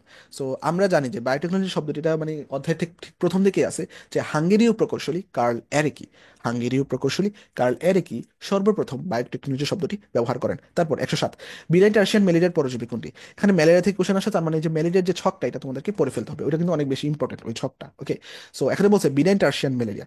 সো আমি যেভাবে কোনটা কোন ম্যালেরিয়ার নাম এটা যেভাবে মনে রাখতাম, যে প্রথমটা হচ্ছে ফেলসিপেরাম। তো ফেলসিপেরাম এটা হচ্ছে ম্যালিগনেন্ট আকারে ধারণ করে, অনেক মানে বেশি মারাত্মক। ম্যালিগনেন্ট, ফেলসিপেরাম কি?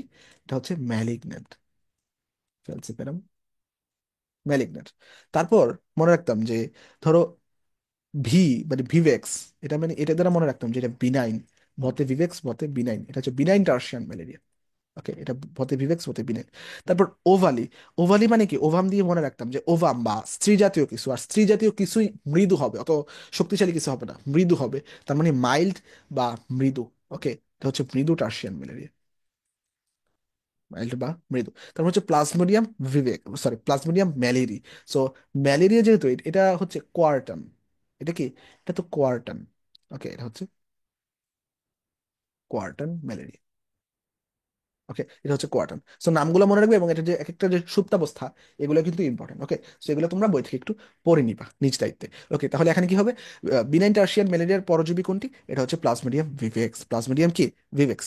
তারপর হচ্ছে নেক্সট, লিভিং ফসিল বা জীবন্ত জলাশয়, সরি জীবন্ত জীবাশ্ম বলা হয় কাকে? ওকে, আর এটা আমরা সবাই জানি যে এটা এটা হচ্ছে সাইকাসকে, এটা হচ্ছে কি? সাইকাসকে, জীবন্ত ফসিল। টিস্যু কালচারের মাধ্যমে উৎপাদিত নতুন চারাকে কি বলা হয়? এটা আমরা জানি, উৎপাদিত নতুন চারাকে বলা হয় এক্সপ্লান্ট, উৎপাদিত নতুন চারাকে বলা হয় এক্সপ্লান্ট। আর ক্যালাস কি? ক্যালাস তো ওই যে আমরা জানি যে ইয়েগুলা অনুচারাগুলা যেখানে রাখা হয়, যে মাধ্যমটাতে যে মিডিয়ামটাতে রাখা হয়, এটা হচ্ছে ক্যালাস। ওকে, ওই যে আর সায়ন হচ্ছে ওই যে আমাদের যখন ইয়া করে কলাম করা হয়, মানে কলম করা হয়, মানে ইয়াতে গাছে, তখন এটা একটা সায়ন দিয়ে তারপর কলম করা হয়। আর প্লান্টলেট হচ্ছে যে মানে ক্ষুদ্র যে চারা, মানে অনু, মানে কি বলে, প্লান্টলেট মানে নামটা উদ্ভিদের যে মানে ছোট অংশ, গাছের যে ইয়া। কাঁকড়ার বহিকঙ্কালে কোন রাসায়নিক দ্রব্যটি থাকে? সো কাঁকড়ার বহিকঙ্কালে মনে রাখবে, যেহেতু এটা বহিকঙ্কাল, মানে বহিকঙ্কাল, কঙ্কাল যেহেতু বলছে সেখানে টিন থাকবে। মনে রাখবা, যেখানে কঙ্কাল সেখানে কি? টিন, তার মানে কি? এটা কাইটিন, কঙ্কাল কাইটিন। ওকে, বাকিগুলা হবে না। ওকে, সো কঙ্কাল বহিকঙ্কাল বললে কাইটিন, যদি বহিকঙ্কাল না বলে আবরণ বলতো, আবরণ বললে কিউটিকল। কি বললাম? আবরণ বললে কিউটিকল, আর কঙ্কাল বললে কাইটিন। ওকে, সো নেক্সট দেখো, 111 নম্বর, পরিপাকে ক্রিয়াশীল সিক্রেটির হরমোন খরিত হয় কোথায়? আচ্ছা, আমাদের বইয়ে কিছু মানে ইয়ার কি বলে হরমোনের নাম দেওয়া আছে, বইয়ের শেষে দেখবা। সো মনে রাখবা যে ওইখানে বেশিরভাগ হরমোনই ডিউডেনাম থেকে খরিত হয়, বেশিরভাগ হরমোনই ডিউডেনাম হতে খরিত হয়, আর সিক্রেটিন হরমোনও কি ডিউডেনাম থেকে খরিত হবে। উদ্ভিদের বেশ বৃদ্ধির জন্য কোন ভাজক টিস্যুটি দায়ী? প্রথম হচ্ছে পার্শ্বীয় ভাজক টিস্যু। তো দেখো পার্শ্বীয় তার মানে কি? পার্শ্বে বৃদ্ধি পাবে, আর পার্শ্বে বৃদ্ধি পাওয়াই তো বেশ বৃদ্ধি পাওয়া, তাই না? পার্শ্বে বৃদ্ধি পাওয়াই তো বেশ বৃদ্ধি পাওয়া, তাহলে অ্যান্সার হবে এ। তো বাকিগুলো একটু দেখি।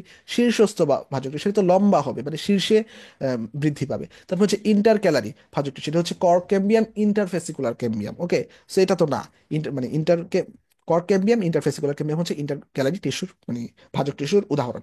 তারপর হচ্ছে ভিত্তি টিস্যু না, গ্রাউন্ড টিস্যু বা ভিত্তি টিস্যু গুলো না। ওকে, সো এটার অ্যান্সার হবে কি? পার্শ্বীয় ভাজক টিস্যু। ওকে, বেশ বৃদ্ধির জন্য কাজে লাগে। এরপর দেখো 113 নাম্বার, যে মানব রক্ত কণিকায় কোন অ্যান্টিবডিটি বেশি পরিমাণে পাওয়া যায়? এটা কিন্তু সিওর যখন কোশ্চেন সলভ করেছিলাম সেখানেও কিন্তু ছিল। তো সেজন্য আমি বলি যে একটা ইউনিভার্সিটিতে পরীক্ষা দিবে মানে একটা ইউনিভার্সিটির এমসিকিউ সলভ সলভ করবা, ব্যাপারটা এমন না। তোমরা বিভিন্ন ইউনিভার্সিটির এমসিকিউ সলভ করো, দেখবা যে ইনশাল্লাহ কমন এসে পড়বে, অনেক মানে অনেক রিপিট হয়, অনেক ইউনিভার্সিটির কোশ্চেন হয়। আর ইউটা ইয়া করলে তোমরা একই সাথে অন্যান্য যে সামনে যে পরীক্ষাগুলো আছে সেগুলোও কমন পেতে পারো। এখন এখন দেখো, মানব রক্ত কণিকায় কোন অ্যান্টিবডি বেশি থাকে? এটা আমরা পড়াইছিলাম, এটা হচ্ছে আইজিজি বেশি থাকে, আইজিজি বেশি থাকে। এবং মায়ের রক্তে মানে দুগ্ধে, মাতৃদুগ্ধে কি থাকে? এটা হচ্ছে মাতৃদুগ্ধে থাকে আইজিজি, মাতৃদুগ্ধ। আর সবচেয়ে বেশি থাকে কি? আইজিজি। এখন এরপর দেখো 116 নাম্বার, কোন ভাইরাসের আক্রমণে কোষ ফেটে যায়? ওকে, সো এখানে তুমি যদি ইয়াগুলা অপশনগুলো যদি দেখো, এইচআইভি, এইচআইভি তো আমরা জানি এটা নিশ্চয়ই কোষ ফেটে যাবে না, মানে বাইরে থেকে তো বোঝা যায় না এইচআইভি। সো মানে কোষ ফেটে যাওয়ার মতো ইয়া, এটা না। টিএমভি কি? তামাক পাতার মোজাইক ভাইরাস, এটা ওটা মানে এটা তো তামাক পাতার। তারপর এসআইভি এটা কোথা থেকে তো জানি না, এটা হচ্ছে ইভোলা। ওকে, ইভোলা হবে অ্যান্সার। সো তোমরা জানো কিনা জানি না, ইভোলা যখন রোগটা যখন বের হয়েছিল আরো অনেক বছর আগে, তখন মানে আফ্রিকা বা ওই দেশের অঞ্চলের হইতে কি মানে দেহের ইয়া ফেটে যেত, চামড়া বা কোষ ফেটে যেত। ওকে, সো মানে টিভিতে অনেক নিউজ করতো। ওকে, ইভোলা। আর এভাবে মনে রাখবো, ইভোলাতে দেহের কোষ ফেটে যায়। ওকে, তার মানে এখানে তোমাদের বইয়ে যে ভাইরাসের যে কতগুলা চার্ট আছে, এগুলো তোমাদের নিজ দায়িত্বে পড়ে ফেলতে হবে যে কোন ভাইরাসের কারণে কি হয়। আম, তোমরা একটা কমেন্টে অ্যান্সার দিও তো, যে পলিওমা ভাইরাস কাদের হয়? কি বললাম? পলিওমা ভাইরাস কাদের হয়? ওকে, সো তারপর আরো অনেক আছে, যে তোমরা H5N1, H1N1, সো এগুলো একটু নিজের দায়িত্বে পড়ে ফেলবা। 118, কোন উদ্ভিদের ফুল ট্রাইবারাস? ওকে, সো মানে আমাদের যে ইয়া আছে ফুলের, যে একটা হচ্ছে ট্রাইমারাস আর একটা হচ্ছে পেন্টামেরাস। মনে রাখবো যে পয়েসি গোত্র যেটা, এটা হচ্ছে ট্রাইমারাস। কি বললাম? পয়েসি গোত্র যেটা, পয়েসি, এটা হচ্ছে কি? পয়েসি গোত্র হচ্ছে ট্রাইমারাস।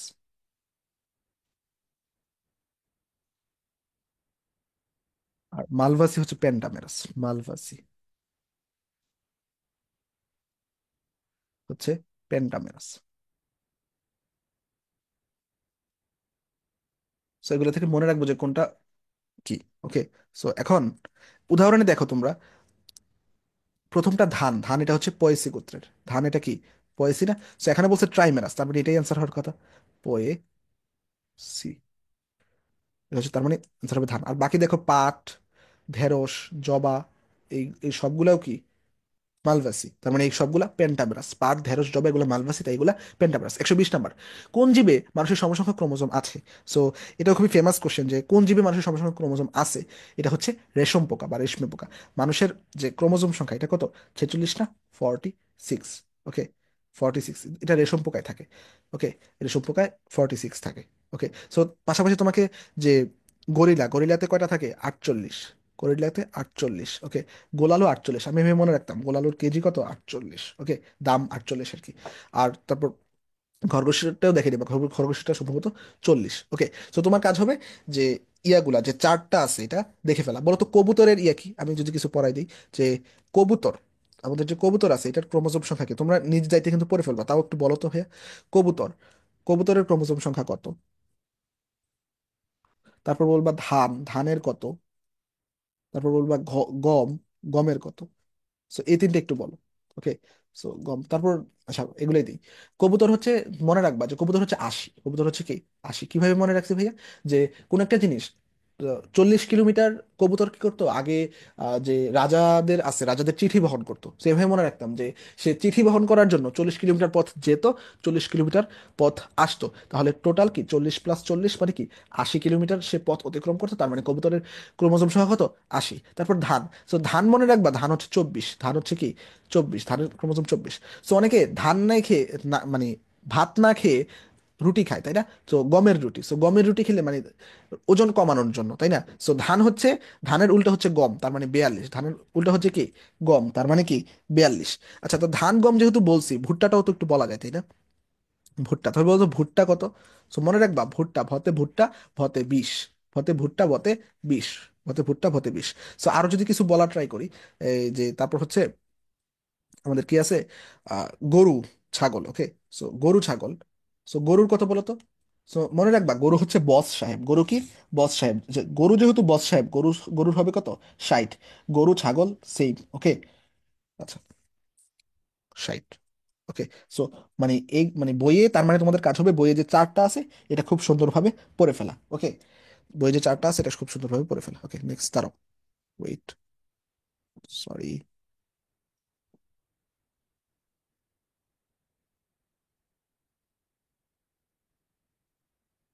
সেকেন্ডস। ওকে, নেক্সট। আচ্ছা, এখানে সম্ভবত আমি খরগোশটা 40 বলছি না, খরগোশ হচ্ছে 44, তাই না? ওই খরগোশ হচ্ছে কত? 44। খরগোশ 44, বলে একটু দেখে রাখবো, মিস্টেক হয়ে যায়। আচ্ছা, 105 নাম্বার, কোনটি ম্যানগ্রোভ উদ্ভিদ? ওকে, আচ্ছা ম্যানগ্রোভ উদ্ভিদ, উদ্ভিদ কি? এখানে হচ্ছে সি নাম্বারটা অ্যান্সার, ব্রুগেরিয়া জিমনোরাইজা। ব্রুগেরিয়া জিমনোরাইজা। তারপর হচ্ছে বায়োফুয়েল তৈরিতে কোন জেনাস এর শৈবাল ব্যবহৃত হয়? সো মনে রাখবো আমরা, এই যে বায়োফুয়েল মানে বিতে বায়োফুয়েল, বিতে বট্রিকক্কাস, বিতে বায়োফুয়েল, বিতে বট্রিকক্কাস, বায়োফুয়েল তৈরিতে বট্রিকক্কাস ব্যবহৃত হয়। জাস্ট এগুলো দেখে রাখা আর কি। তারপর নিচেরটা দেখে, এটা একটু ইম্পর্টেন্ট। মানবদেহের কোন অঙ্গটি রক্তের পিএইচ নিয়ন্ত্রণ করে? এটা কি যকৃৎ হবে না বৃক্ক হবে? সো যকৃৎ তো অবশ্যই না, এটা মনে রাখবে, এটা হচ্ছে বৃক্ক। ওকে, এটা হচ্ছে বৃক্ক। তোমরা বইয়ে দেখবা যে বৃক্কের যে অনেকগুলা কাজ আছে, তার মধ্যে পিএইচ নিয়ন্ত্রণ করা বৃক্কের একটা কাজ। ওকে, বৃক্ক বা কিডনি। ফুসফুস তো কখনোই না, হৃৎপিণ্ড হবে না। তারপর দেখো ইউসিএন রেড লিস্ট অনুসারে কোনটি থ্রেটেন্ড ক্যাটাগরি? এটা তোমারই এক্সট্রা সিলেবাস থেকে আসছে। এটা হচ্ছে কি, থ্রেটেন ক্যাটাগরি বা রেড লিস্ট হচ্ছে কি বিরল প্রজাতি, বিরল প্রজাতি। তারপর শ্রম বিভাজনের উপর ভিত্তিতে মৌমাছিদের কয় ভাগে ভাগ করা যায়? এটা হচ্ছে কি 3 ভাগে, এটা হচ্ছে কি 3 ভাগে। সো এক্সট্রা সিলেবাসের গুলো একটু জাস্ট দেখে রাখবা, এটা খুব একটা ইম্পর্টেন্স দিয়ে পারতেছি না বা এরকম কঠিন এরকম ভাবার দরকার নেই। বাট ইন ওভারঅল শর্ট সিলেবাসের ভেতর থেকে যেগুলো আসছে ইয়া খুলনা ইউনিভার্সিটিতে, এগুলো কিন্তু খুব সহজ কোশ্চেন আসছে। সো তোমাদের কাজ হবে যেই টপিকগুলো আমি ইম্পর্টেন্ট বললাম এগুলো একটু বই থেকে দেখে নেয়, এবং আমি তো ইম্পর্টেন্ট জিনিসগুলো দেখিয়ে দেওয়ার ট্রাই করছি যতটুকু সম্ভব। ওকে, সো হোপফুলি তোমরা ক্লাসটা বুঝতে পারছো। সো কেমন লাগলো ক্লাসটা কমেন্টে জানাতে পারো। সো টিল দেন, ভালো থাকো, সুস্থ থাকো। আম, দেখা হচ্ছে নেক্সট ক্লাসে। আসসালামু আলাইকুম। ওকে।